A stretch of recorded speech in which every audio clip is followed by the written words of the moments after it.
Welcome to the Fine Print, ladies and gentlemen. I'm your host, Caleb Teskey. We got one comment already. That's from Chef Rodney. That intro beat is a lot better now. Oh yeah, and I want to thank Rodney. Rodney put together my intro video. He made that whole thing, and we got the beat from Rico James here in Vermont. The kick drum was kind of distorting a little, and I got Eric to turn that down, Rico, and I got Rodney. Thank you, Rodney, for slapping that back over the video so the audio sounds better. I really appreciate it, man. Thank you for all your help and support here. I got another great guest for you tonight, guys. Just a couple of shout outs off the top. I got a shout out to the guys at IASO Goods here, and I put a little sticker. Oh, it's hard to see. It's a little slap.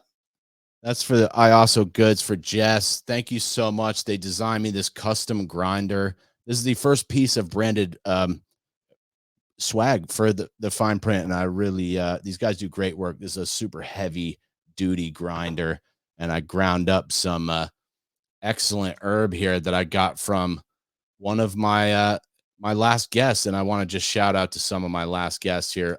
Box Guts, I'd be smoking on some of his herb for this show. Bonita Money from Indica, Shauna D'Amatos from the Bake Gallery here in Vermont, Jason Stefano dropping heat on Pharmacan in New York. Brad Racino from New York Cannabis Insider, one of my favorite journalists in the country. And just some stuff I got coming up on Tuesday. I got a guy, he's a Fat Nugs contributor, Jim Barry. I think he's in Detroit, somewhere over there. Another grower out there. Trying to get Megan Mbenge on the phone. She's a cannabis nurse. I got to try to reach her. And then next Tuesday on the 27th, I got Kyle from Sunny Gardens VT. And on the 29th, I got Wolf Siegel. So stay tuned. That's going to be a heater right there. Anyway, without further ado, my guest tonight, this is super cool. I've been using LinkedIn a lot, connecting with a lot of people around the country. Fascinating folks, and I hated LinkedIn and I didn't want to use it, but I'm glad I did because I've met so many cool people, and it's a guy I've been speaking with for a number of months, and got him on the phone a while back. He's a grower out in Oregon. His company, Hometown Cultivation. Yes, my guest tonight, wham bam, it's Kerry Bennett. Kerry, thank you for being here with me tonight. Caleb, thank you so much. Thank you. And I agree, man. Shout out Chef Rodney. The intro beat was pretty dope. I like it. Oh yeah, and Rico James too. Yeah, thanks for making the music, man. Rico. And then you got Fat Nugs rolling up next. I mean, it's like, wait, there it is. You're doing it. And I got a shameless slap here for the Fat Nugs guys. I love those guys. They've been super supportive. I wish LinkedIn would let Daniel Crawford back online. I miss that guy. Let Daniel back on. That's such bullshit. I don't even know how you get kicked off of LinkedIn. If anyone should be kicked off, it should be me. I don't know, but I really like that organization, Dustin, man, and all of that squad over there. They're doing great things, and just really happy to support them. Yeah, Tara Evelyn too. I want to give her a quick shout out. 100. Cool. So before we do anything serious, and I'm going to solo on you for a minute. Yep. Will you give us a 5-minute life story? 5-minute life story. Wow. Okay. Originally from Nacogdoches, Texas, which is in East Texas. It's the oldest town in Texas. God, 5 minutes. Flirting with 49 years old. How do I condense it? Left there. I don't care how long it takes. I've done the slide says 5. Let's run with 5. Left there. Enlisted into the Marine Corps. Walked into the recruiter office and said, "What is the hardest job that you've got?" And they said, "Machine gunner." And I said, "Sign me up." And the guy says, what are you trying to do? And I said, "Look, man, I've got a confidence problem. If I can survive this, I think I'll just knock that out early." So I went in. I ended up getting recruited into a security force unit, like a fast company unit. Did that. That was pretty interesting. I got out. And this was like 93 going in. And long story short is by the time I got out, I had, as you can possibly imagine, some mental issues. Couldn't find any resolve, and a friend of mine gave me a hit of a joint. It's the first time having any cannabis, and I slept. And I said, "Oh wow, this is it. This is the game changer." So that changed a lot of my life. I did have a kid. I have a son that I had when I was 20. So I was a young father. At the time, cannabis is very illegal, and in Texas, it's still pretty frowned upon. So it's not like you can really openly, it's nothing like it is today, right? I mean, the young people today have no idea what it's like to be rolling dirty with a cop car behind you, or to be trying to grow at home and you're listening for every vehicle coming up and down the street. But started growing because there, you've got lack of access, so you might as well buy how to grow tomato books and get friends to come back from Amsterdam with seeds and take a stab at it. I think I probably killed far more than what I succeeded with. Um, but you have to have a day job, so I ended up getting. Um, I had raced BMX growing up, and when I got out of the Marines, I turned pro. I was good enough to be pro, but I wasn't good enough to really do anything with it, and definitely not good enough to make a living. I think my claim to fame was a fourth place, so like one step off of the podium, right? But I did get all of the free Puma shoes that I could use and rode for S&M bikes, and that was pretty sweet. Um, Let me see. Got a bachelor's in finance. Why finance? I have a gift with numbers. And in my mind, it was the toughest degree I could get that didn't require me to actually go to school. I could just show up and test out. Um, no sooner did I matriculate with that, I got recruited into the hospitality industry in Hawaii, specifically on the Big Island. So, shot over there, did about a decade there, had a wonderful time, met some of the most amazing human beings ever, and then got recruited to go run a resort in North Louisiana, Cypress Bend Resort. And that was, again, just an incredible experience. Quite the contrast, as you can imagine, Hawaii and North Louisiana. And then one day the phone rang, and I got recruited into retail banking. And I was like, what the heck is going on? And this was after the financial crisis. They were actively going after hospitality professionals to teach them basically customer experience, right? So this whole time, cannabis is not yet legal. So you're doing it, black market, illicit market, whatever the politically correct term is, illegal. Uh, Doing that the whole time, but then your main gig is a regular role, and then of course here comes legalization, right?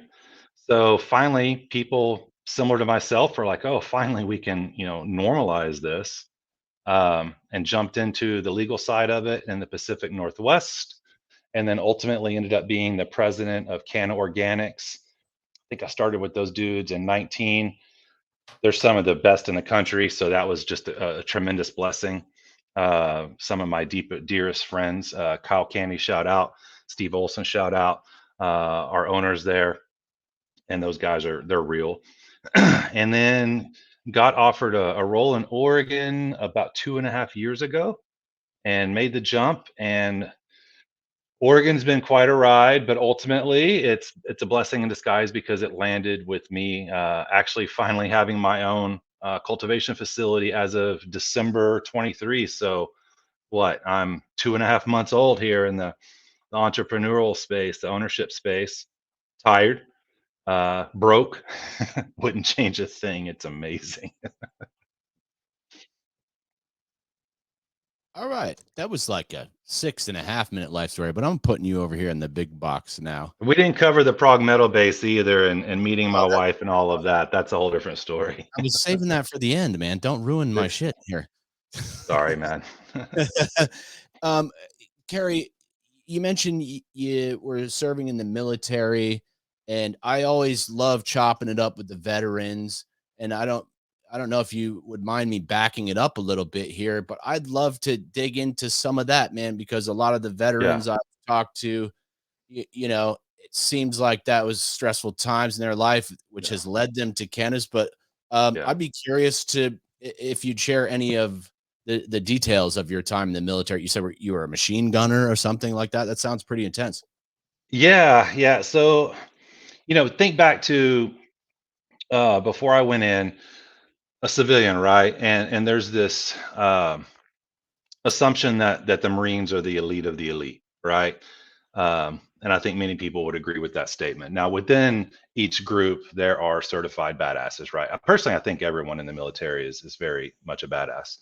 But within those, so in my mind, the Marines in and of itself is the right door for me to go into. And then I wanted to ask, what job within the Marines do other Marines respect and admire the most? And it was machine gunner. And when I asked why, they said it's because it's the shortest life expectancy of any role. Damn. You're 18, you're invincible, right? It's like the new Tool album. You, Sign me you up, right? joined. You Invincible. joined right when you were 18. Yeah, yeah. I was kind of raised. I don't want to say poor, but very much, middle class parents are just the most amazing humans in the world and sacrificed everything. And I had an opportunity to go to university and be the first in the family on a math, deal, and it just didn't feel right. Uh, so I went in, and then while I was in, you boot camp, and then you do the Marine combat training, and then School of Infantry, which is actually harder psychologically and physically, more harder or more difficult than boot camp. But it was then that some brass walked in and said, "Hey, where's this Bennett guy? We need to talk to him." And I thought I was in trouble, even though I didn't know what I'd done. And they said, "Look, we heard that you're a smart guy, and like math awards and fourth dimension math and just real chaos theory and stuff I was doing at a young age. Uh, we have a unit we want you to be in," and it was a security forces unit that, in many ways, worked with the DoD and the Lockheed contractors, and we basically protected nuclear weapons when they got taken off of submarines. And they're very vulnerable. So it was a domestic anti-terrorism group. Stakes were high, tensions were high, deadly force is fully authorized, right? Um, and that was that. So that's what I did. And I can't say too much more than that, just because of all the classifications. But Sure. it's it's interesting, when people close to me say, "What's the hardest part?" I say, "What was the hardest part?" I say, there's something about thinking that an enemy is in a different uniform that somehow makes it a little easier mentally, right?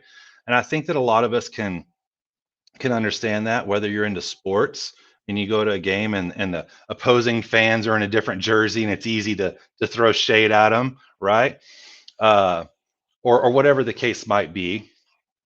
But at that point in time, you're being trained to look at your best friend as the enemy, because anytime things go awry in those situations, it's always an inside job. So that made it hard, is that your success is built upon camaraderie, but at the same time, everyone around you is sus, right?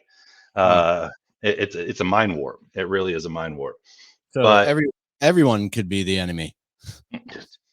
there's days I looked in the mirror, I'm like, are you the enemy? I don't know, man.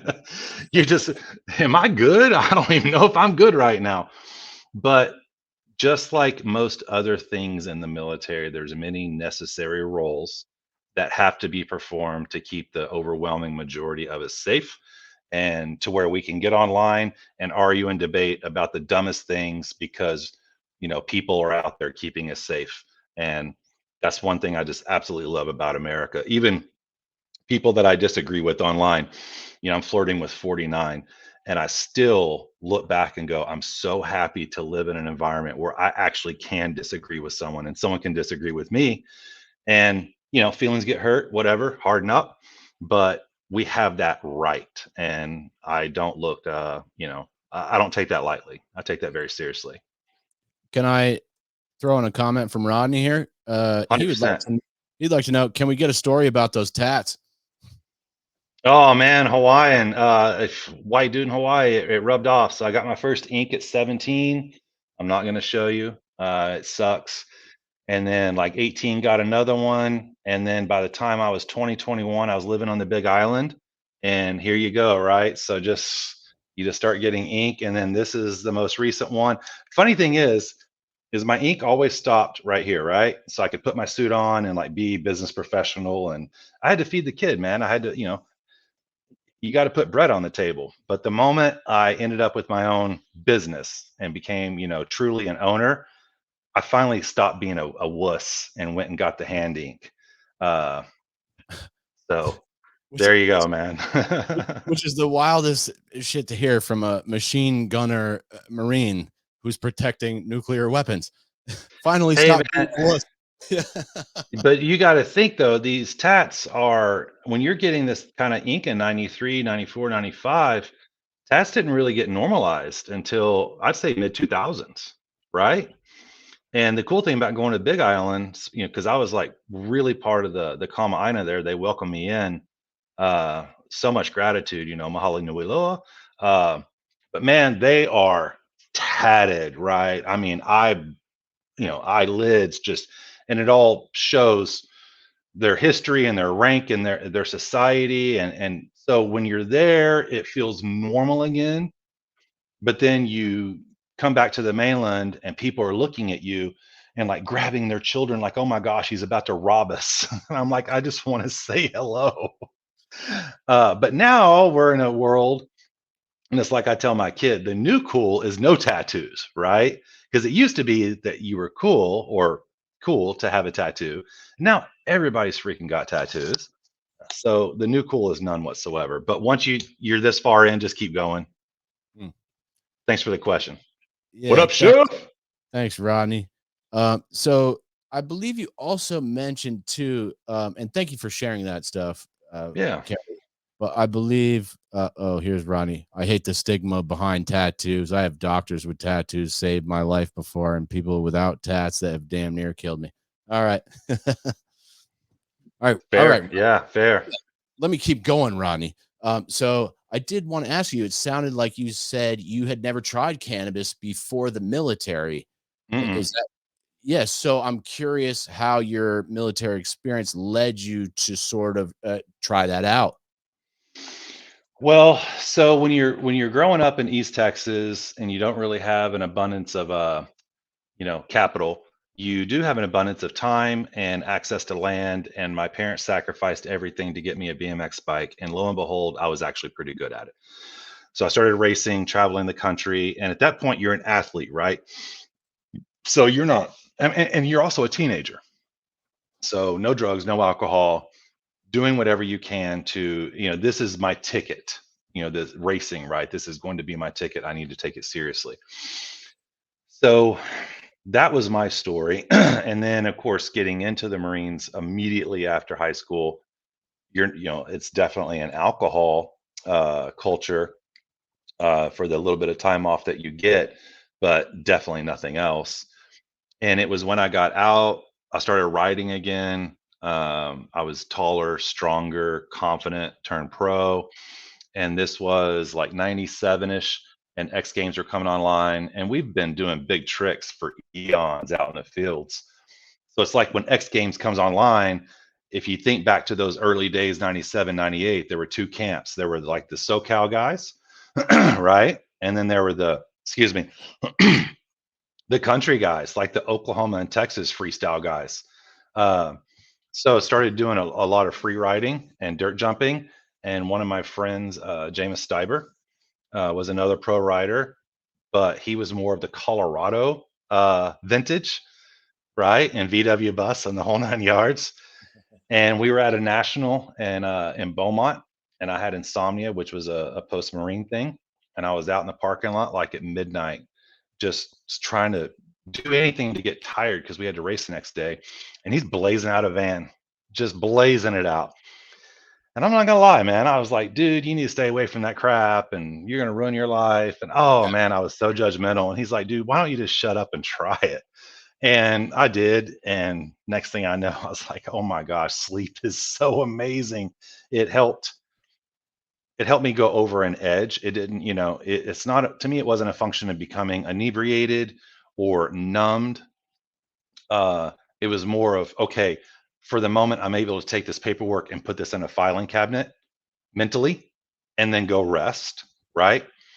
I know that this paperwork and this filing cabinet is not going to go away, and there's no way to really make it go away, but it's how can I better manage it? Now, again, that was was a long time ago. That's 20 something years ago. So my relationship with cannabis is a lot different now. Um, but at the time, it was what allowed me to not be an alcoholic, to not be, doped up on a bunch of pharmaceuticals, and to actually live a pretty successful, productive life. I mean, I've been very blessed, and cannabis absolutely has been part of my equation on my journey. And that was something I was going to ask because I've spoken to, uh, I don't know how many veterans now, but it seems like a lot of them are getting into the cannabis to help with the PTSD. And, Yeah, the conversations I've had with folks that have interacted with the VA, from what I've seen, it sure looks like they just send you in there and send you out with a bunch of opiates for yeah, pain, or maybe they're over prescribing yeah, drugs like that. And meanwhile, they still can't even talk to you about cannabis really because it's federally illegal or whatever. yeah, Any yeah, yeah. thoughts on that? No, it's true. The first time I went to see a psychiatrist when I got out, and it was all, VA arranged. They had offered, I don't even remember what it was, but literally when I came out of the building, there were people there. Hey, hey, what'd they get you? We want to buy it. We want to buy whatever pills. Wow. And I'm thinking, well, first off, I don't have any pills. I have a prescription that I haven't yet filled, but you guys know that this is the spot to actually get this stuff and get it on the streets. That is wild. Like, I don't want anything to do with that. So I was, fortunate that at that time I was smart enough to know stay away and just cope in other ways, right? And I think that I didn't know it at the time. I got pretty lucky, but it's amazing. And I will, once I start talking about this, I won't shut up. But it's phenomenal what nutrition will do for a lot of people, whether it's anxiety, depression, post traumatic, you name it. You start getting into fermented foods and the right foods and get away from all of this sterilized junk that the government says is very healthy for us. Get away from all of the drugs that they're pumping into you, and it's incredible how resilient we are designed to be. It really is. And did I see you posted something the other day about how you haven't eaten sugar for like so many years or something? Yeah, I've been off sugar for 20 years, over 20 years. I'm still working on that. You gotta After this interview, maybe you could teach me how the fuck to do that. Here's Rodney again. Fermented food is the way to go. And I It got a book is. out there about fermenting food that I'm working on here. Um, Not to go too hard on the military thing, but there's that meme out there, and it's like 18-year-olds back in World War II, right? And they're landing at D-Day, and there's like 18-year-olds today, and they're in their corners crying, and they need a safe space. And I'm not being critical, right? I'm not judging. I'm saying look at the contrast and go, how did we get here? And I like to think that my parents and their parents and their parents, when they ate a potato out of the ground, it had zinc and magnesium and iron and copper and all of these heavy metals in it naturally. And so they could go out into the world and literally take a beating, but they were able to overcome it mentally, right? So you look at World War II, and for the most part, a lot of those veterans that came back and they ended up having families and creating, it's the baby boomers, right? That's what they call the baby boomers. And now we're in a world where people don't even know who the hell they are. And I'm like, man, what changed? And I think largely the answer is our foods, you know? hmm. And this is my other thing I look into is environmental concerns, and some of that is tied to the chemical agriculture that has stemmed from Nazi Germany that's made its way into our agriculture here in the United States. Monsanto, all these companies, these pesticides they used to make bombs with this shit. They used to Yeah. gas people with it, and now they're using it to like spray it on foods, and it just seems like a bad idea to me. It's interesting is I went to the grocery store the other day and the first display was Ritz crackers, right? And don't hold me to this, look it up. I mean, I don't know if this is a fact, but I remember looking at it and going, I swear at some point read an article that crackers are actually illegal in Europe. Huh. Or like we can't take an American apple. There's nothing more American than the apple, right? They're illegal in basically all over the world. You can't take your apple, and it's Ritz just incredible. Ritz crackers are banned in Switzerland, Austria, Hungary, Iceland, Norway, and Denmark because they contain partially hydrogenated soybean and cottonseed oils, which are trans fats. All right. First Hey, thing we see in the grocery store, right? well, I believe, I used to bartend a lot, and I believe they also banned Fireball because Fireball contains like caramel color or something like that, and so they banned Yeah, Fireball in Europe as well. yeah. So to me, I like asking questions. I'm not necessarily a conspiracy theorist, but I'm also not ignorant. Um, and I like to contrast eras. Like, why can't we overcome challenges today the way that we used to be able to? Or, you look at sterilization of foods, and come to find out, if you've ever seen Biggest Little Farm, that's really the answer, right? That model of, you want to grow fruits that birds and bugs actually want to eat. And if you put an apple, if I go buy a grocery store apple and it's gorgeous and put it out and no bug or bird wants to eat it, there's your sign that you should not put that into your body, right? Mhm. You actually want ugly apples because they're healthier for you, or whatever the case may be. I'm blessed to have a lot of physicians, Eastern medicine, Western medicine, the whole barrage that I keep close to me.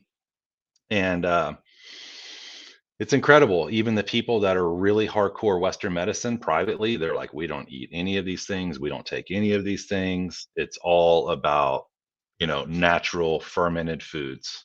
Mhm. Here's Rodney. Yeah. Control the food, control the people. I'm with you there, Rodney. I, 100%. I don't want to get too far off the beaten path here, although I Yeah. could talk to you about that shit for a couple hours, but I want to dig into the cannabis stuff. Although I'm curious if your history and finance ties into this at all. But I'd like to know because I've been following you on LinkedIn for a while now. Mm, Your weed looks fucking phenomenal. Whatever those pictures are you're posting, it looks like thank you're you. doing a great job out there. So Thank you. what I'd like to Thank you. do is you're welcome. What I'd like to do is dig through your history of growing. Like Yeah. when did you start? How did it go the first time? And maybe we can work our way up to where we are now. I'll give you the short answer. My first grow was 98, indoor. It was rock wool and salts. Um, Thankfully, I got sent to Hawaii about 2 years later. So the first run was two plants in a small cupboard under a fluorescent light, and it was horrible, and it was harsh, and you got a headache and everything else. Um, but then in Hawaii, I started growing, and I felt like I was pretty good over there. But let's be real, how do you screw it up in Hawaii? Was it still indoor over there? No, Or were you just at that point, I'm outdoor. I'm in the Gulches. okay? Yeah, it's perfect Yeah. outdoor climate, right? The west side. The east side is too wet and humid. West side and south, it depends on the island. But like the Big Island has 11 of the world's 13 microclimate zones. So there's areas, and I did really well. The flower I produced, I was very happy with. It did what I wanted it to do. And then came back to the States or the mainland, went back indoor, and that was in the South. So you're just being like real hush hush. And same thing, man. You're trying to do soil indoor and it's not working overly well. But then Washington State and growing at home, and I thought I was a good grower. But then when I went to Canna Organics, they didn't hire me to be a grower. They hired me to be the president of the company, right? They needed an executive Hmm. that knew growing and could appreciate everything about it. But one of their owners, Kyle Canty, I call him my sensei. He's one of the biggest jerks ever, and I just love him absolutely to death. Uh, he did not teach me how to grow. He taught me how to think. So it was just incredible. He changed. I owe a lot to this man Hmm. when it comes to how I cultivate. But living soil. Go ahead. Question: is the soil in Hawaii more ideal for growing cannabis? I've heard because of some volcanic rocks in the soil. I've heard Well, I don't know. Some of the volcanic rocks help add nutrients to the plants. 100%. Yeah. Yeah. 100. So So like even area. Yeah. no, I mean that's why over there I thought I was really good and I wasn't. It's just the water's amazing, the air is amazing, and the soil is amazing. It's like how can you screw it up, right? It's like playing baseball in Denver where the air is thin and you can hit home runs easier. Okay, Yeah, yeah. interesting. Um yeah, so he's the one that really leveled me up. He never said, "Carrie, do this," or "Here's a trick," or "Here's a tip." He taught me how to think like a plant, how to read a plant, and, if I go too hard on him, he'll send me a text and be like, "I knew it," because I try to play hard to get with him a little bit, um, but I was blessed to work with horse people or around horse people in Hawaii, horse trainers. And it always blew my mind that men, when we go to train a horse, from what I was observing, is they're using their size and their muscles and just trying to get aggressive. And then I would see these tiny little women do the most incredible things with horses. And of course, my office, I was looking at this from a distance. Okay. So it wasn't like I was right there in it. But I would always notice that they could get horses to do things without using their physical self. Right. And I was like, man, that's really interesting. And the reason I bring that up is I think Kyle was able to speak to me in a way that made me kind of remove this. How do I overpower this plant? How do I inject this into it and inject that into it and get it to do this and EC and PPM and all these acronyms? How do you just think about what the hell does this plant want? And so here's a plant, right? And it's my little Japanese green tea. A nice plant you got there. Yeah. Yeah, thank you. And it bushes out, right? And in nature, the rain falls, and where does the rain go? It goes out here to the sides. So he's like, why are you watering here? Nature doesn't water here. It waters out here, right? And what does that do? It gets the roots to go out to look for that water. Same with trees, same with every plant out in your backyard. So it forces the roots to go looking for the moisture. hmm So essentially, we get so, especially in this internet world that we're in, where we're all like, oh, pretty plants. We get, and now remember, there's so many ways to grow cannabis really, really amazing. So I'm not saying that I'm the guy. This is what I do. Is I see people with these big plants, but they have these little rock wool cubes or these little cocoa cubes. And I'm going, look at how much you're asking that small root mass to do versus I'd rather have a big root mass supporting a small plant, right? Um, and Uh, that's why I'm a big fan of living soil and growing in beds. well, Um, and here's Anthony. Oh, well, here's Willie McKenzie. Mackenzie, so check it out. This is my William McKenzie right here. Yeah, See that? and This is not a normal. here's Anthony Demange. He's from Fose Lighting, I think. I met Caitlin out in Vegas when I was out there. Anthony, Anthony can grow some heat. I, That dude, I he knows what's up. I met Anthony too. I don't know if he remembers me, but I was the guy with purple hair that was talking too much. Anthony's super smart, super Yeah. smart. He's one of my favorite younger growers to pay attention to. And Mackenzie, I just don't know that dude personally, but I think he speaks truth and He is he had a really hard life. And I wish more people would just come out and just say level up and just, do it. Hey man, I see the McKenzie comment, the mustache game is strong. It's all you, brother. It's all you. and here's Rodney saying that's why I water around the base, not right on top of the roots. I learned this from Danny Danko. There you go. There you go. Yo, But there's people. But to be fair, there's people doing great things in Rockwool or cocoa or all of these other substrates, right? yes. But it's my show. I'm a soil grower, and that's just the day that someone says I can't grow in soil is the day I jump out of the industry and just become a home grower. So have you tried the other mediums? Have you done the hydro and all of that different type of shit? Sounds like you have outdoor experience. Well, dude, I told you my first grow was a Rockwool indoor. Yeah. So and that was in '98. So it's like I'm trying to level up past that. So now it's all microbial teas. Like we're tea brewers. The little squad that I got. We don't feed out of bottles, man. We create our own teas, and Will you tell everybody what the teas are? I know a little bit, but I'm sure some people that listen to my show would like to know more details about that, and I sure would too. I'm pretending like I know more than I do. well, man, if you are unfamiliar with the concept, I would definitely say watch Biggest Little Farm. And there's a comment in there, and I'll botch it, but the guy says every square foot of dirt or something to that effect, there's like a billion living things. So 99% or 98% of all living things that we're aware of are actually in the soil underneath our feet, right? And Can a I lot of share people this? don't know that. I think I got the Biggest Little Farm. It's phenomenal. Yeah. Cool. Just wanted to It, do a it that shameless share there. Yeah, carry that's on. that's that's my jam. Uh, so they take a piece of property and the soil is hard. They can't even get a shovel in it. Nothing will grow. There's no wildlife. And they approach and basically they get a worm casting compost going and just start shoving biology into the soil. They're not shoving, fancy nutrient bottles and all of these things. And fast forward, I'm not going to spoil the movie, but just you should see what this piece of property looks like in a few short years. It's phenomenal. So it's the same concept of, to me, if you take here's your barrel that you're making your tea, you're I really thought doing two things. I thought that was a plant, man. Now it's a barrel. It's a Jeez. barrel. It's whatever I need it to be, Caleb. You're doing two things. You're putting biology into this. Okay, so worm castings or compost contain biology.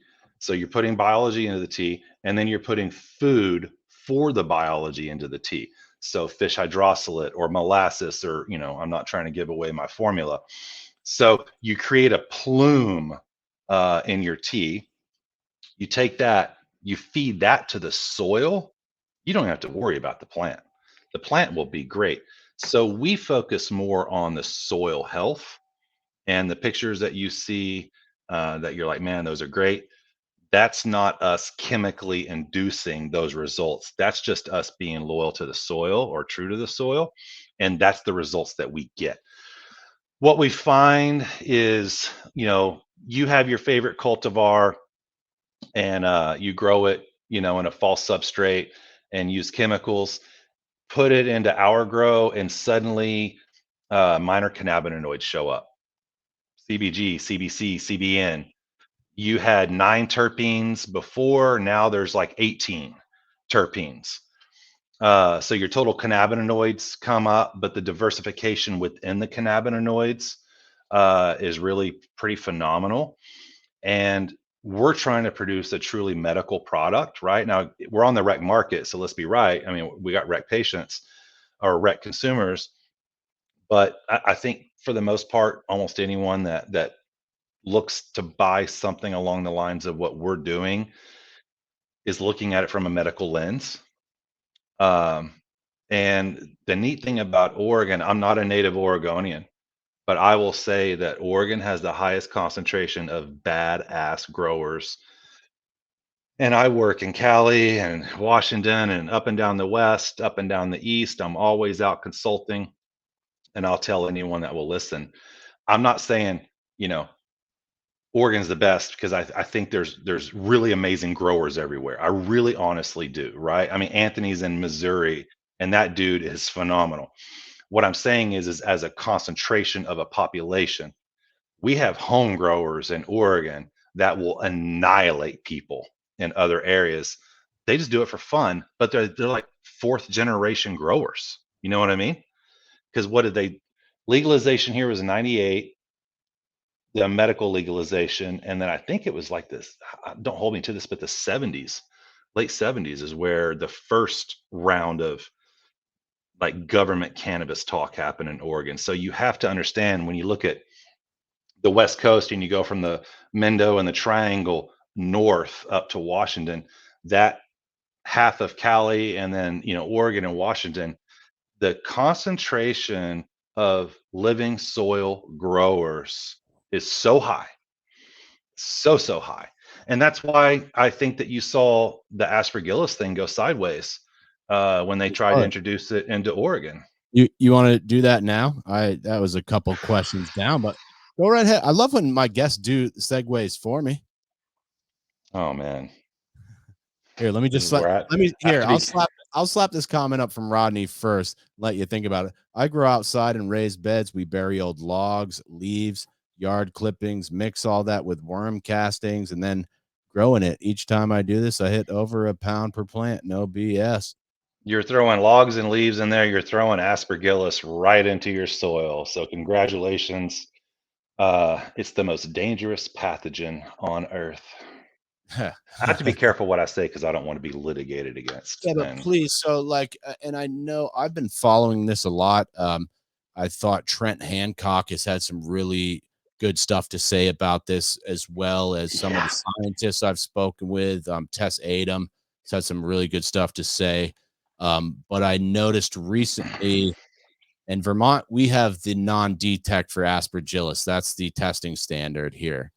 And I saw in Oregon they had that and maybe just got rid of it.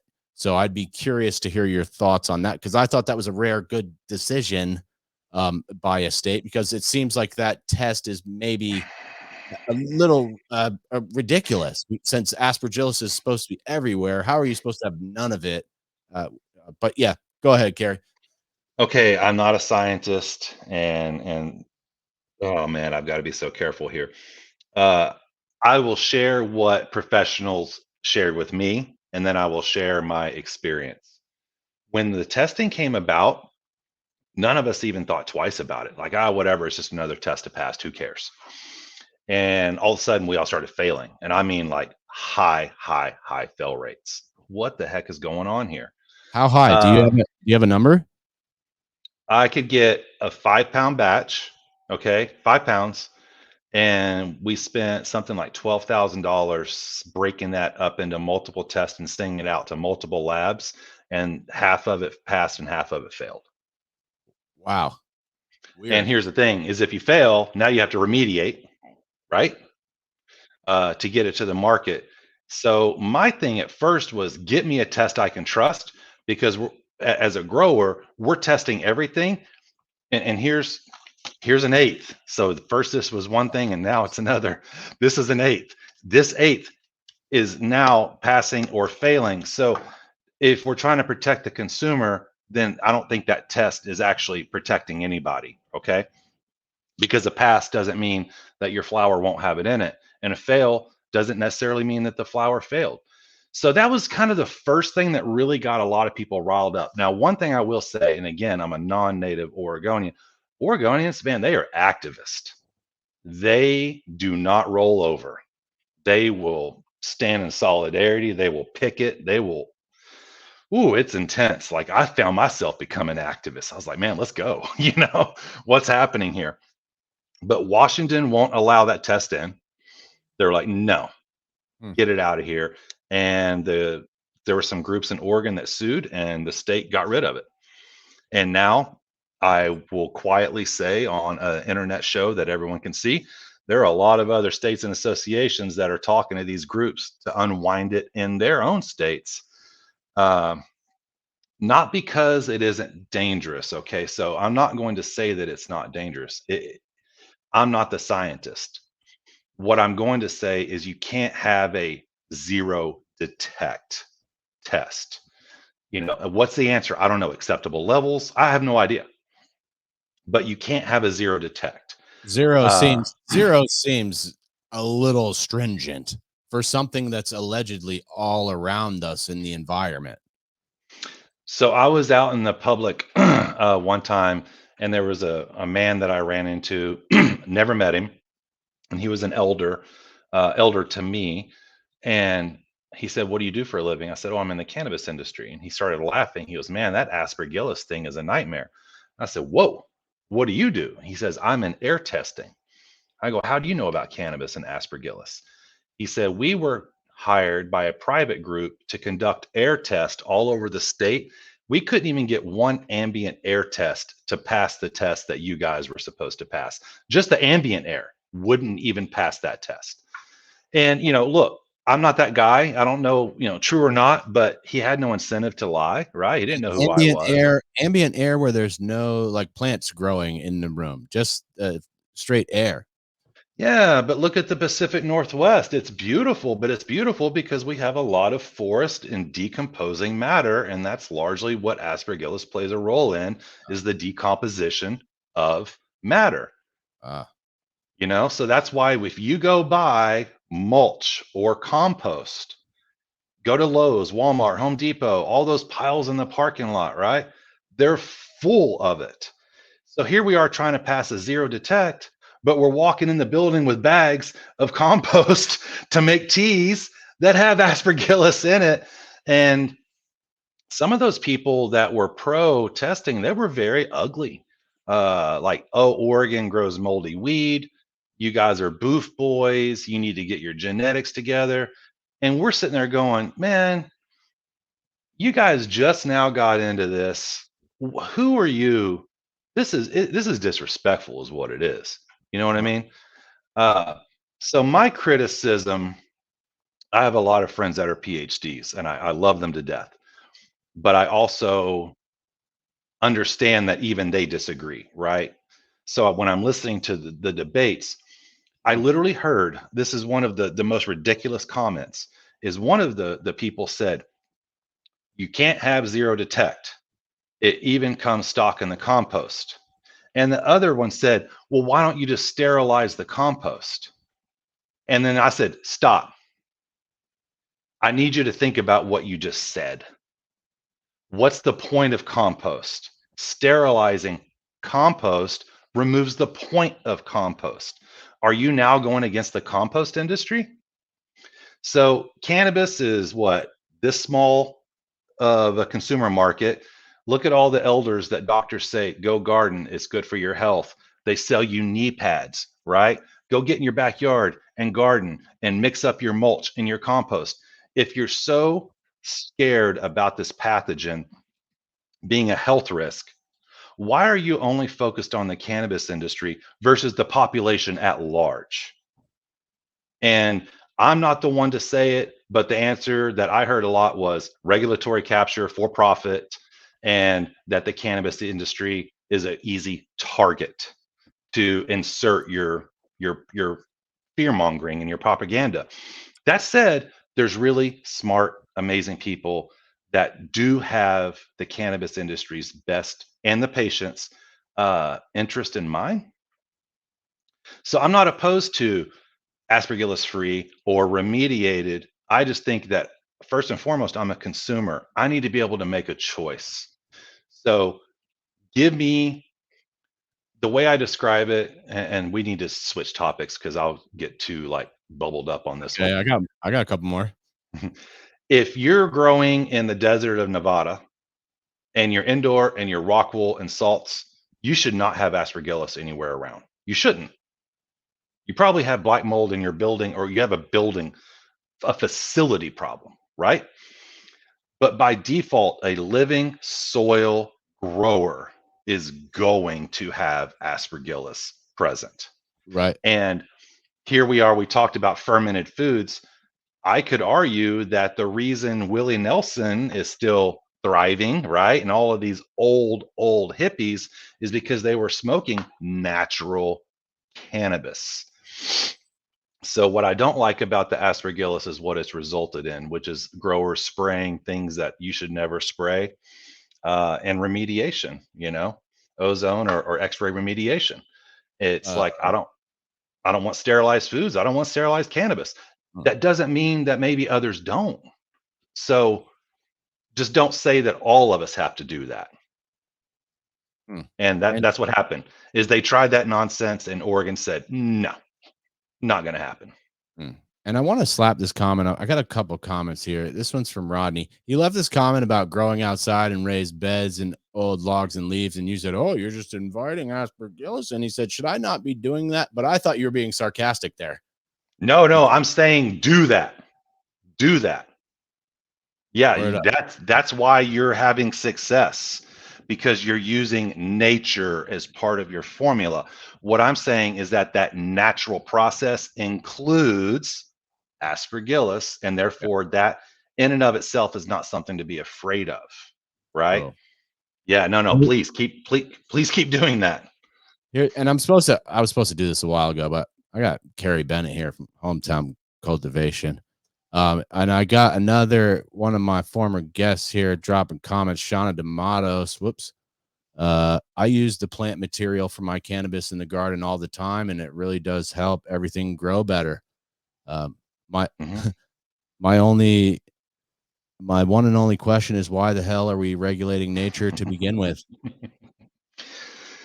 Uh, for-profit regulatory capture is the best answer that people smarter than me have come up with. Hmm. And that's why we need investigative journalists to do freedom of information requests.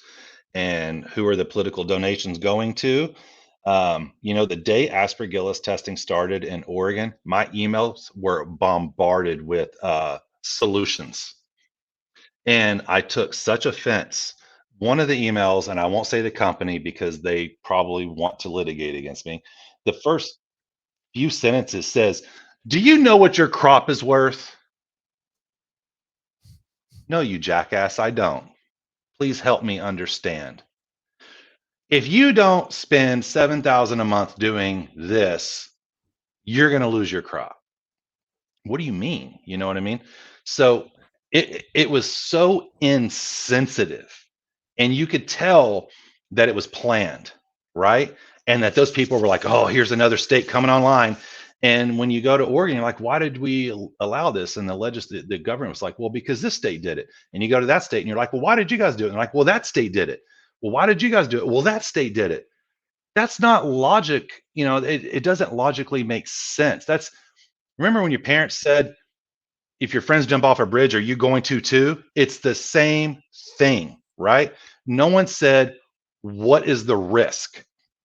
And one of those companies was, on their website was, this is the most dangerous pathogen. And I remember myself and many others going, man, we've been doing this a minute and we've never even heard about it. You go to grow shops, they don't even sell anything for this. If this were so dangerous and so prevalent and so long standing, there'd already be products out there to address this. But it's so new that you can go to Arbico Organics website that will sell you anything to solve any problem. And they're like, we don't have anything to, what do? You dip it in chlorine dioxide. Oh, yeah, that's great. Let's fire that up and see what happens. Hmm. Mm-hmm. I need to You level best. out. My You want my William McKenzie's coming out, boy. I'm getting fired up. you want to level out? I got something that'll level us out here. Uh, what do you know about this story about Shemaiah Fagan, the Oregon Secretary of State? Okay, that Is that going to level us out? no, that was all happening. So when I came here, I was very much like staying in my own small little corner in Springfield, and I was hearing names, but I was new to the state. So all of the names, to be fair, they meant nothing to me. I would ask Trent Hancock or any of those people, like true Oregonians, about that. But somebody was getting paid. A politician was getting paid to sway influence. I mean, that's not a new story. It sounded like she had like a consulting contract or something with them, with Lamota or something. I don't know. Yeah, I think that's it. Yeah, Well, Anita. I'd say it's a conflict. I mean, and typically a Secretary of State has a role in influencing policy, so that seems about right. Mm. And Sounds shady. they definitely like oversee all the businesses. I mean, at least in Vermont here, the Secretary of State is that's where you have to register your business with. So that that was fucky to me. Um, It but doesn't sound it doesn't sound clean. yeah, and I am gonna get Trent back. But I'd I get do, Trent on. yeah, there I already had him on once, and I'm gonna get him back. Um, the other two, and you touched on the remediation. Now, this is something I've talked to a lot of growers about, and I've had Carly Bader from Willow Industries on the show. They do ozone remediation. That was a nice look. and I have been talking to the Rad Source guys. I'd be curious to hear your thoughts on this. I want to tell you my thoughts real quick before that, because I went to MJ BizCon in November 2022. I didn't even know this technology existed. I knew they were irradiating spices, dried spices, shit like that, pasteurizing milk. I had no idea this was being done in the cannabis industry. And since then, I've been talking to a lot of growers about it, and I'd be curious to hear your thoughts on it. I don't want anything to do with it. Um, that doesn't mean that I don't think there's a place for it. Okay, I do think that there are patients that are immunocompromised that do need a heightened level of protection. I do think that there's a place for it. What I don't like is the perceived or real involvement with them or anyone on that side that's making money from those type of products. I don't want them influencing legislature to mandate use of the product. Okay. Mm. When you're looking at cannabis, you've got to remember that a lot of people paved the way for us to be here. And what that means is a lot of people have consumed cannabis. I've had at least 2 or 3 joints every night for whatever, 26 years, right? And always natural. And I feel great and don't get sick and, blah, blah, blah, blah, blah. So to me, there was a story I heard one time, and somebody got, and this is my other container, Here we go. and You got lots of props. lots of props. They took 2 house plants. So another weird thing, I don't use microwaves. I refuse to use microwaves. Why? Because when I That's was good. young and impressionable, I read an article, and this was pre-internet. This was in some medical journal where someone took 2 house plants, they took water and they microwaved it, okay, and then let it sit out and come back up to room temperature. And they watered the 2 plants, one with the regular water, one with the microwaved. And the next day, the microwave water was dead. I mean, the plant was dead. So then you start looking into what does a microwave do? And essentially, it kills the molecules. So anything coming out of a microwave is technically dead. Okay. I don't want that stuff in my body. And someone could say, you're a fool. That's fine. But again, my body, my choice, right? Don't force me to eat microwave foods. Don't force me to consume microwaved cannabis or anything that's undergone a chemical change. Mm. Don't force that on me. Let me be able to use natural medicine naturally. Now that said, I'll throw shade. I think I know why it's become more of a talking point. I have been asked to go consult at facilities that are GMP certified. You walk in and you're putting on a space suit, and I'm not kidding. And they open the door to the grow, and I look and I'm like, there's botrytis on top of your plant. No, no, no, those are trichomes. And then here's what you do. And you go, okay, now I understand why we have to protect the consumer I've heard because that same story before from some li- growers. I'm like, nope, I that's saw mold.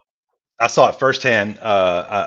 New York was the most recent one that I went to travel and look at, and I'm like, you got botrytis, and the growers didn't even know what botrytis was, and I'm like, listen, guys and gals, here's the deal: you don't know what you don't know, okay?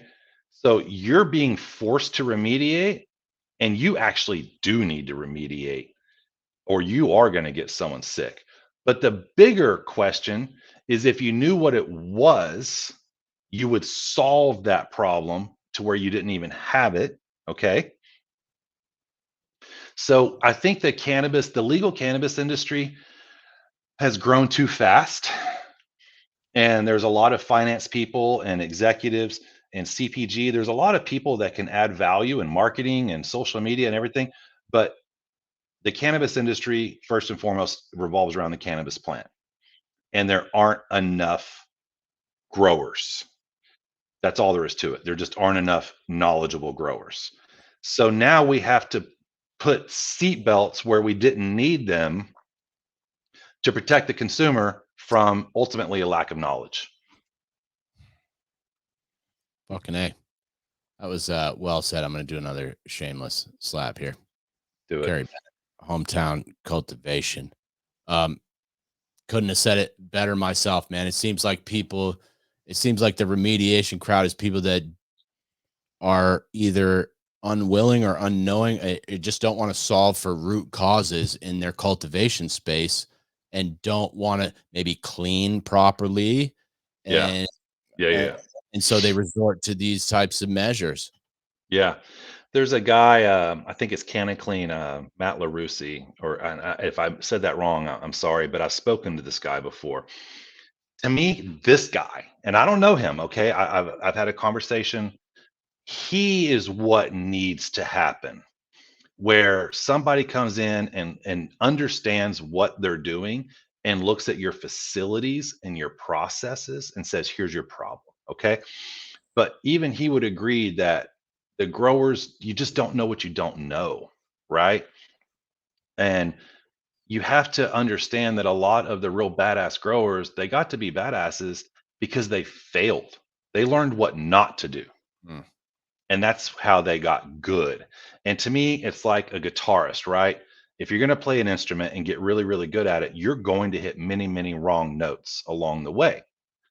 Well, if you turn on New York or Massachusetts or name your new state, oh, cannabis is here. There's a strong chance you've got growers a lot that don't really know what they're doing. And you probably actually need remediation or some of these solutions to keep people from getting ill. And I wish that weren't the case, but it is. Well, and I kind of get the aspergillus stuff for people that might be immunocompromised, have breathing problems, old people, stuff like that. I get it for that. With old people, you got to be careful. But I was just assumed, since I started talking to Trent, I'm like, man, if aspergillus was such a big problem, people would be sick all the fucking time from smoking weed. Well, and if you think about it, flower, if you're immunocompromised or you're an elder, why are you actually, if you have a lung problem, why are you smoking? You know what I mean? Great question, Kerry. Yeah, So the thanks, man. process of creating an extract or the process of creating an edible, that process in and of itself is remediation, right? So if that edible or that concentrate or that vape has aspergillus in it, whoa, like what the heck happened here? But flower, I think, is that one category that you say, listen, this is as natural get. There's no chemical, uh, there's nothing happening here. So you could even take flower with aspergillus detect and go to a fresh frozen live rosin chemical free process and it would pass the test, right? So I think a lot of those processes already remediate in many, many regards, but don't go to where people are throwing down the best flower and then say, hey, do everything you can to make it beautiful and natural, and then let's just run it through a chemical process. Because you mentioned, maybe an immunocompromised patient shouldn't have it. There's actually MDs out there that say they can solve a lot of immunocompromised problems by people actually putting bacterias and fungi's and fermented natural things in their body. And that's why they got immunocompromised. And I'm not a doctor. I'm just saying, this is what these people tell me. And I'm like, wow, this is incredible. I'd love to talk to some of those people. That would be fascinating. Go to Big Island, man. Go to where people go to a tree, pull something off of it and eat it. And if they don't, it rots. I got a couple friends out there on the Big Island that I've had on the show. Rusty. Yeah, word up to Rusty. Word up. They Yeah. live long, they look beautiful, they're healthy. A lot of these problems that we're talking about are really modern day America problems. Mm-hmm. So I want to transition now and just ask you a little bit about your business. This was great. I was about to say we haven't even talked about Yeah, I Hometown. was going to say, That guy's an activist. otherwise this is going to be a 4-hour interview, but I want to talk you about your business. Sounds like what, Canna Organix? That's where I was at in Washington State. Okay, Yeah. so where are you at now? Tell us what you got going on now, and then I want to ask you about your fucking genetics because that shit looks beautiful. All right, man. So I started. I was very blessed. About a year and a half ago, I just felt like I couldn't figure things out. I've had a great life. If I told you the whole story, it would it's a book. But I didn't personally feel um, fulfilled.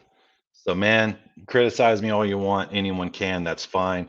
But I just leaned into God hard as I could. Like I'm going full throttle. And I dropped to my knees with a ton of humility and said, I'm going to pray my ass off. What am I going to pray for? I don't know. I don't even know how to pray properly. And I found myself just saying, I want to be surrounded by good humans. I want to be surrounded by good humans. And I'm telling you, ever since then, boom, boom, boom, here they come, the best humans around. So out with the old, in with the new. And it has led to where I'm at now, where in December, I had an opportunity to buy an indoor facility. And here we go, man. So we're full living soil, microbial tea fed, breeding, pheno hunting, and production in Oregon, Springfield, Oregon. And now, what's the so I like to ask all the growers about the sort of the regulatory frameworks in each state, what it takes to get a license. I know in Vermont we got to do federal background checks and fingerprints and all this stuff. Also, if you're Hmm. doing a cultivation space, I'd be curious, like, what kind of overhead that was like, because I've talked to a number of yeah, I've talked to a lot of people here, and just for the tier one indoor, which is 1,000 square feet, um, you know, running up in the high five or six figures just to get one of those off the ground. Hmm. Hmm. We've got about 5,000 square feet of cultivation, which is not a lot, and it takes $1 million to break this thing even. Wow. Yeah. Now, that said, I'd like to think that we take great care of our employees, right? And we cut no corners when it comes to the plant. How None. many employees you got, Kerry? Self-included, 7. Cool. Yeah. So, you know, outdoor greenhouses, I think, are less expensive ways to do it. Unfortunately, the consumers, I don't necessarily agree with it. Want the indoor. I think some of the best cannabis in the U.S. is coming outdoor from the Mendo, the Triangle area. I'm smoking on some right now, as well as some hash Yeah. that was cooked up from some outdoor flower. I'm a big outdoor guy too, and When the sun touches it, it does something special. Um, but we're indoor. That's the route we're going for a variety of reasons, and our job is not to. How do you say this? We're trying to replicate nature. And when I say that, people go, "Oh, so you're playing, God or what?" No, yeah, I remember watching when I was little, the Rocky, and there was fighting the Russian, and the Russian was in the gym, and he had all the equipment hooked up to him, and they were shooting him full of stuff, and there were computers everywhere. And then Rocky's like running up a mountain with a log on him, and doing sit-ups and stuff. That's us. So hand water, right? Get all the electronics out of the building. I want you hand watering so you're staring at the plant and you're learning the plant. I don't want a grower to be a computer operator. I want a grower to diagnose a plant, get in front of an issues, understand pests and pathogens, and scout while they're watering, right? And I think that leads to a better product, but that's just me. Here- I see a here's comment Jason. came up. Here's Jason Sun's Stefano, former New York Police Department officer. I love that you watch my show, Jason. Man, I've got to know Jason pretty well over the last few months, but 100% sun is the way. Thanks for tuning 100%. in, Jason. Yeah, I But agree. well, I'm an indoor grower, and I agree. Sun's the way to go. It really is. huh, well, But and I've but yeah. smoked a lot. Let me interrupt you for a second. I've smoked a lot of great indoor that I love, but there's just something about smoking outdoor, and maybe it's because that's what I was exposed to at a young age, and I just developed a taste for Hmm. those type of flavors. But you know, a lot of my favorite herb is still outdoor grown. Yeah, 100%. Mhm. 100%. I don't. I have no disagreement on that whatsoever. It's wild to None. hear from an indoor grower. So, hey, thanks. Yeah. Uh, Don't disagree. yeah. Well, so also the genetics thing, can we touch on that for a minute? Because, you know, Yeah. and here, wait, I don't know if this will show up very well, but I pulled up a picture of, well, that's not gonna work very well, is it? But yo, that's not. Anyway, That yo, looks like Jam Jam or Crema de Uva. It's a little. okay. Well, let's see. That's Jam Jam. There Um, it is. yeah, if you guys are on LinkedIn, please go check out Kerry's got some beautiful looking herbs. Sorry, that's not gonna do your flower much justice there. But I'd be curious. It seems like, and this is something I've just learned in the last year or two. I always thought genetics was just some hocus pocus shit, people making up goofy names for their weed. But it seems like that's actually a way to trace the lineage of these plants. And, Yeah. a lot of these strains have been developed to be resistant to certain types of things. And I'd be curious Yeah. how you guys go about curating your genetics. Oh gosh. Well, first and foremost, the joke is if you don't have Instagram, you're not a real breeder. So I guess I'm not a real breeder because I don't have an Instagram. There's your thumbnail. Wow. So I must be a Uh, real journalist. I got an Instagram. you're a real journalist. So when you're talking about genetics, oh man, it's there's hype genetics that you might as well be smoking cardboard, right? Who do I pick on? I've got a good example. Gary Payton. Gary Payton. A pretty genetic, okay? And in the heady circles, they don't want anything to do with it because they say it's like smoking cardboard. There's no taste. However, Lacron, which has Gary Payton in it, is turfed out hard.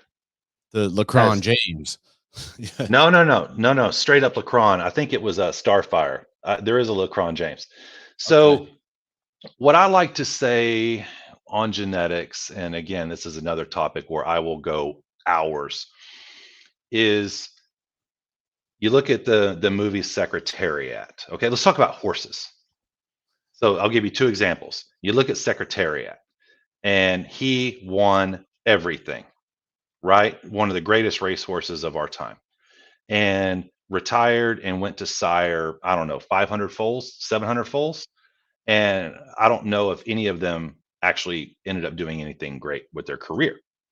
And on the contrast is you look at Seabiscuit, which literally they were throwing in the trash. Like he was being thrown away, literally, and ended up being one of the greatest horses of our time. To me, that's cannabis genetics. Just because you have a stellar mom and dad does not mean you're going to get a great child out of it. And you can have non stellar parents and get a freaking rock star out of it. So for us as breeders, I think that there is merit to what are you looking for out of the parents, okay? Because that kind of dictates what you're hoping to get out of the children. So from a dad, we're looking for structure, branch angles of departure, knuckling on top of the branches, all of those like more structural things. And from the mom, we're looking for terpene profiles and minor cannabinoids, right? We personally at Hometown aren't THC people. Like, everyone's trying to chase high THC percentages. And I'm the first to tell you that I have been laid on the couch on a 13% before, and I've had a 30% where I'm bored. And 10 minutes later, I'm like, where's the effect at? So to me, it's how our endocannabinoid systems react. And I think that what we do is just say, how do we get a very well rounded, balanced offering? So when we breed, let's say you've got, a handful of seeds, your parents are your genotypes, all of your seeds are your different phenotypes. You have to have the time, and that's the big investment, right? To pop all those bad boys. And by the way, we use real pollen. We don't do, reversals, and a lot of people do. And no disrespect, it's just not our jam. Um, so you're growing all of these phenos, and for us, and I think it comes down to like I'm almost 49, and my GM, a Cajun, is like 50, 51. And we've both been doing it independently for so long that what I think is it takes a lot of discipline, a lot, to create something and then throw it in the trash. It just does. Because a lot of people are like, oh, look at this. Isn't this special? It's amazing. No, it's not. The other day, we threw away something we created called Gelato Dulce. We dropped it. It was well received by those that received it, and it was good. And we were sitting having coffee at like 6:30 in the morning and said, it's just not great. It's so good, but it's not great. And we said, you know what? Throw it away. We've got too many things that we're trying to do right now to keep it around, just to keep it around. So what we're looking for is our ultimate goal is we want to create a product that we ourselves want to consume and share with family and friends, and we want to sell it at a price that we ourselves are not opposed to paying for it, right? So to quote Elliot of Catalyst, weed for the people, if you will. um, Oh, and Elliot, I'm still trying to get Elliot on the show. I got to catch up with you, Elliot. Yeah. he's intense. uh, it's a humble approach, right? We don't have Instagram with hundreds of thousands of followers and all the fancy packaging and all of that. But what we do have is a product that veterans, medical patients, people give us feedback and say, "Oh my gosh, I've never had cannabis do that before." And I go, "What do you mean?" And ultimately, it comes down to it's just so clean And that they don't get a isn't that more valuable than having a bunch of Instagram followers? come on, man. We all you, me, we all react to packaging. We just do, you know? We just do. And that's what I love about Oregon is it's a deli style state. So you go to buy it. It's not hidden in a Mylar bag. You're looking at it in the jar. You get to smell it. Yeah. You get to stare at it. If I can't smell the weed and look at it first, I'm not buying it. That's just, and I see a lot of states have. I went to Massachusetts to a dispensary. You can't see anything. You just have to look at a picture on a fucking menu, and who knows what that's just like it could have been a picture from 10 batches ago that they're just reusing. So Show me your most recent one, right? you're only as good as your last harvest. That's what a guy told me here in Vermont, and I liked that. I would agree. Mm. So on the breeding side, we do have some really great genetics that we inherited, and like we've got the real Durban poison, the real grapefruit, which is one of Skittles' parents, the Mm. real Silverhawk OG, which is a super silver haze. So Oh, Kerry, that's my favorite shit ever. yeah, so When we when got those. federal legalization hits, please send me a nugget. Well, I tell you what, man, I don't know if we're supposed to say this on the internet, but we can ship seeds, right? Hey, Um, friend to friend, friend to friend. Um, we're but friends now. Yeah, we're friends now. Right now in our baby room, not a second before it. Just now we're bred Silverhawk with Candy Rain, and that's Gelato 41 and London Pound Cake, right?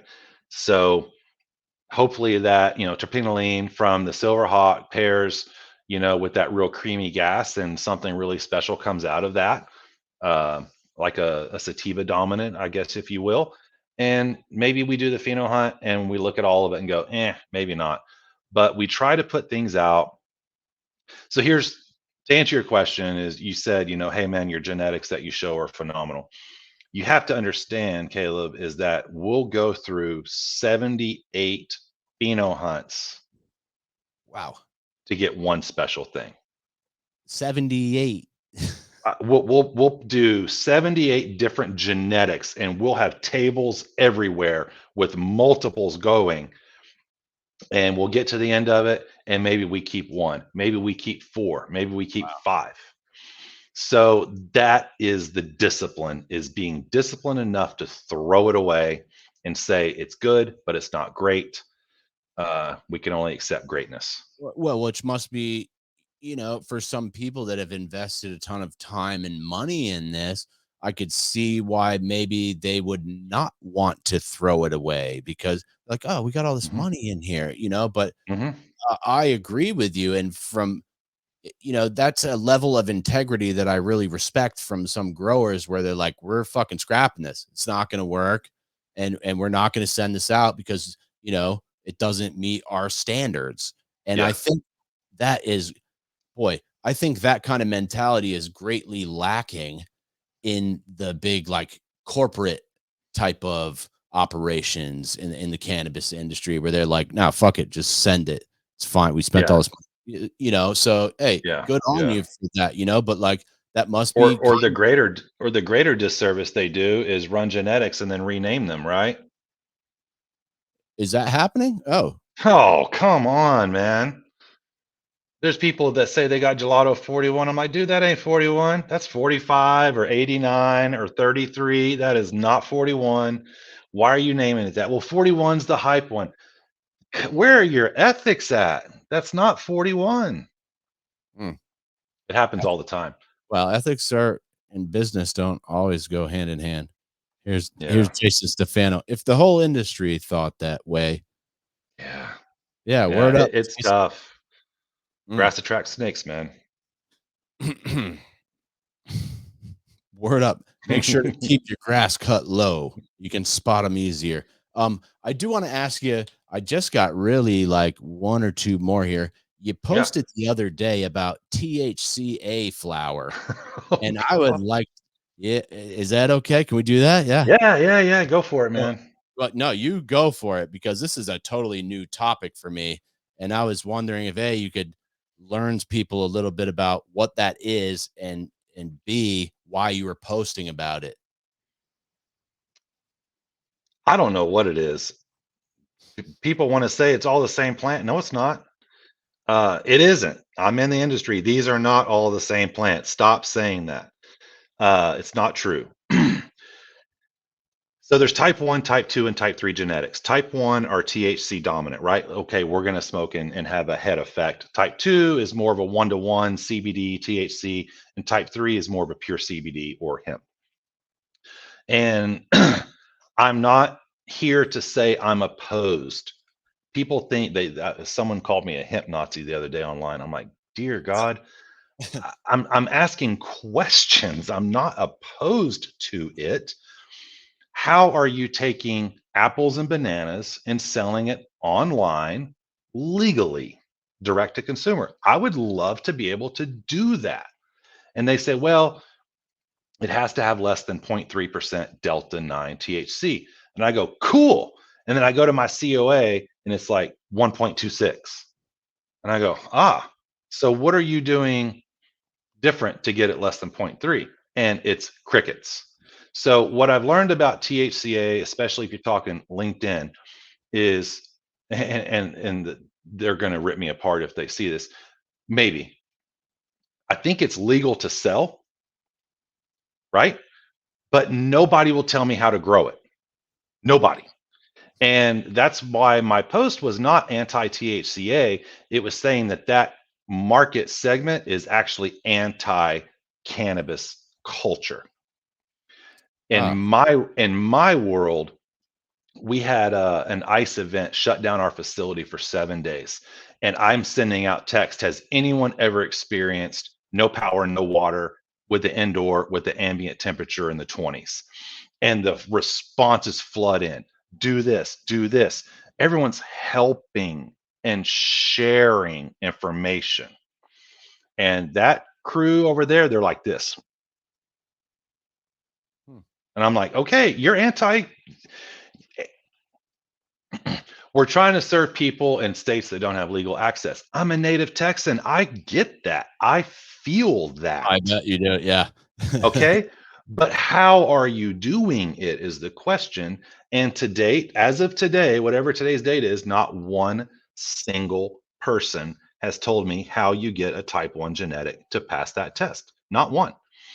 And I've got some PhDs and some others that talked to. Shout out Anna, shout out Daniel Crawford, Oh, Anna Colin Schwabi? Clark.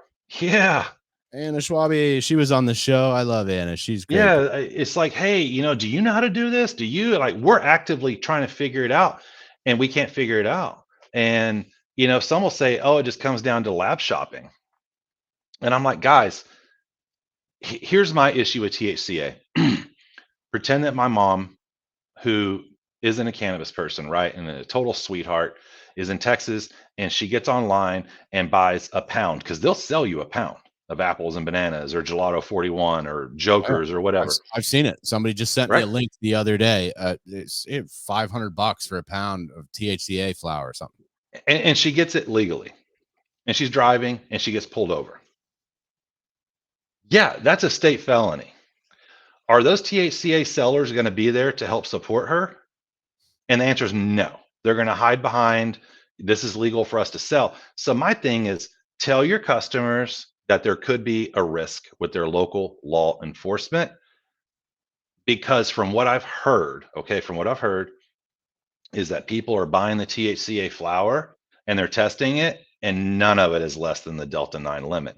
So I always default towards the consumer, right? Because first and foremost, I was a consumer and I am a consumer. So while I applaud your creative way to get people access that otherwise don't have it, I also think there's merit to letting them know, hey, there is a chance you can get in serious trouble. I have a we have a very, very dear friend right now in Texas on an 8-year state felony probation for 4.2 grams of dabs. Oh, wow. 4.2 8 years of probate. Did you do any jail state. time? Oh yeah, he did like 48 days.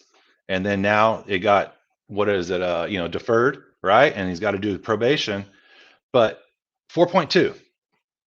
And that's my point is if you're selling something, make sure that the recipient understands that if they get pulled over, that local law enforcement or that prosecuting, city, county, or municipality, they may not interpret the law the way that you do. And what's interesting on the THCA, and again, I'm not opposed to it. You tell me how to do it legally, and it's an interesting market. But to me, and I applaud the creativity of it. I really, really do. But I made a post about how professionals are always disagreeing, PhDs and blah blah blah. This last week on LinkedIn, I saw an attorney go, in my interpretation, THCA is not legal, and another one say, my interpretation it is.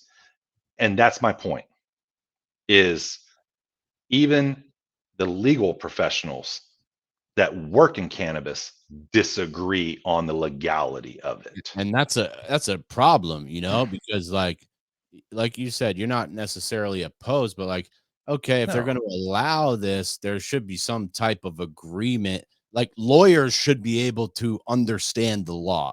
If the lawyers can't understand the law and agree on it, I Yeah. feel like that's a problem with the law, not the Yeah. lawyers, maybe. Yeah. Yeah. I mean, it's kind of like somebody said, but you can go to the county fair and buy a switchblade, but good luck getting pulled over with it. And I'm like, that's not a bad analogy. It's legal Hmm. to buy it, not legal to carry it. And here's a comment from Shauna again. I read that article about Schrodinger's weed. It was a really good read, and I appreciate the reference in this situation. I think that was back a few minutes ago, but Yeah, yeah. It's a hot topic of debate right now. And again, as a native Texan, I know that I had to leave the state to get involved with the legal cannabis industry. And some of those people are like, oh, state rackets and just, oh man, natural rights and sovereign citizen. And I'm like, guys, I'm just trying to smoke a joint. I'm not trying to get into all that stuff. But what I do know is that my customers know what they're getting and have no risk of being pulled. When they're pulled over, they're like, here's my reference. Here's what I got. And it's good. So getting a lot of use out of those water bottles. Yeah. yeah, we are. What else you got? I'm running out of shit here, Kerry. The last thing I want to ask you about is we're gonna loop way back to the beginning where you said you were playing bass because I'm out of shit here. So tell us about, and you mentioned riding BMX bikes, which I thought was super cool. So I'd like to go out Yeah. with kind of a fun note. Tell us about prog metal bass. Oh man. I'm a huge music fan. I have been since I was about 4 years old. I think a lot of us out in the world are. It's a wonderful coping mechanism. It helps us in many, many ways. I default to listening to music that makes my brain stimulated. And I think progressive metal, which is what prog stands for, I call it math metal, and that it's not on a 4 count. So, like most pop rock, country and everything is 1, 2, 3, 4, 1, 2, and you think of like Tool or Opeth or some of these other bands, and the timing structures are everywhere, right? And you have to really count it out. To me, that's prog. And I'm married to a phenomenal human being. She's a tiny little Cajun, and I'm terrified of her. Um, but when I moved back from Hawaii, a friend of mine asked me to jump in and play in a band, and he was a metal drummer, right? So he's just, and I've been doing hip hop and Hawaiian reggae. So I jumped in and we messed around and ended up playing some shows. And my wife's band at that time was really coming up, and we went to open for them. And that's how her and I met. And then subsequently, that band imploded, and then we all got together and formed another group. So unfortunately, we put an album out, and then we got notified from a band in Italy, like, "Hey, you used our name. You can't use that name." It was A New Horizon. Uh, but if you go to YouTube and look up the song "Push Tilt," see if you can pull it up right now, and I'll tell you if it's the right one. Let's see what we got here. Just "Push Tilt." I think I got it. A New Horizon. Yep, Push Tilt. Is that you? that's us. Okay, I'm Well, we're gonna coming pause it soon, because it's huh? gonna make noise. Okay, Yeah, cool. no, that's it. That's it. So that was us. We put it out, and then immediately we had to rebrand as A&H, and so the album went out on all of the different streaming services as A&H. Um, but that's us, and that song, to me is really a mild version of prog. There's another one called The Reaping if you really wanted to get into like true prog. Once you click push tilt, The Reaping should show up. And it's, typical prog, 7.5, 8 minutes long, 26 changes, mild and calm. And then it sounds like a freight train, and then mild and calm and pianos. And so that's what I did. I think we got it there. The Reaping. A The New Horizon. Reaping. Yeah. Sorry, Yep. Yep. I don't have a Jamie like Joe Rogan does, but I try to pull stuff Nah. when I can. So anyway, that's how we met. And then I got to play bass on that a little bit. And again, it was just incredible because you consume a lot of coffee, you get a lot of stretching done, you get your head clear, and then you get on stage and you're like, okay, it's time to count, because that's what prog is. That's why Tool stands still when they're playing, right? They're counting, right? Versus ACDC's walking around and just going crazy because they're on a 4 beat. And it's like, how do you mess that up, right? It's Um, my least favorite band from the 80s. Yeah. it makes sense when it comes on in a big stadium, though. That guy's voice sounds like nails on a chalkboard to me. Oh man. Well, listen, I really appreciate you having me on and letting me just yap and say Yeah. worthless things. And No, this was a lot of good stuff, Kerry. But hold up, before we leave, oh, okay. I do want to do one more shameless slap. Kerry Bennett, Hometown Cultivation. What I'd like, uh, before we get out of here, I like to do shameless plugs or shout outs, or if there's anything we missed, but also like if you'd like to shout out maybe where you got some of your products out there that people could get them. If there happens to be anybody listening who's Yeah. on the West Coast, I'd love to hear about that. And then Oh plug man, if you're shout out. Yeah. Thank you. cool, Thank you for cool. being here, dude. I really appreciate it. This has been great. Hey man, thank you. Thank you. We use an external sales group, and we're only about 2.5 months old. So if you ask me where we're at today, I'd be like, I don't know. Um, Hopefully our website launches soon and it will have where to find us. But as of today, um, we're just trying to get out anywhere we can. I know if you're in the Portland area, TJ's on Powell, super heady shop. They've got a great selection. A lot of my favorite brands are in that shop. The Eugene area, same thing. The TJ's there. But I've heard that we're at, excuse me, we've got, in Bend, Ontario, Medford, just basically all over Oregon. But, when you do this, it takes a minute to get established. And again, I didn't allude, I straight up said it. There's a lot of amazing growers in Oregon. So the competition is fierce. But in my opinion, if you're trying to be a blues musician, you need to go where the most are, right? And be in that crowd. So if you come across Hometown Cultivation and you pick some up, please reach out to me. Let me know if you liked it or not. I hope you do. And we're just very, very blessed to have the opportunity to create some medicine and get it out there for the people. Oh yeah. Any other shameless plugs or shout outs you got before we get out of here, Kerry? To my mom and my dad, just for being who they are. Yeah, without them, I wouldn't be me. My amazing wife, she keeps me honest. Uh, yeah, just family and dear friends. And like I said earlier, man, giving myself to God and Him really answering my prayers and bringing great human beings around me. It doesn't mean life is easy, right? It does. That's the thing is people are like, oh, when you go that direction, does that mean things are easy? I'm like, no, no, it actually gets harder. It's hard to, to me, I'll end on this. The word faith fundamentally means not knowing, right? For someone who wants to figure everything out, to me, that's the hard part is actually having faith. Uh, but I will say that having tried a lot of other thought processes when it comes to spirituality, it's the first time that prayers have been answered. And here we are. And if you ever got a chance to come check out my team here, some of the best human beings you've ever met. None of us are cool. None of us have the big Instagram and all the clout and the hype, but true, authentic, good human beings. That's where we're at. So much love to all of the people that got to listen to this, and just thank you so much for paying attention to little old me. Hell yeah, Kerry. It's a pleasure having you on. One more slap. Kerry Thank Bennett, you. Hometown Cultivation. I'm going to sign it off, and I still haven't got this in my email, but The devil's in the details, and the details are in the fine print. peace.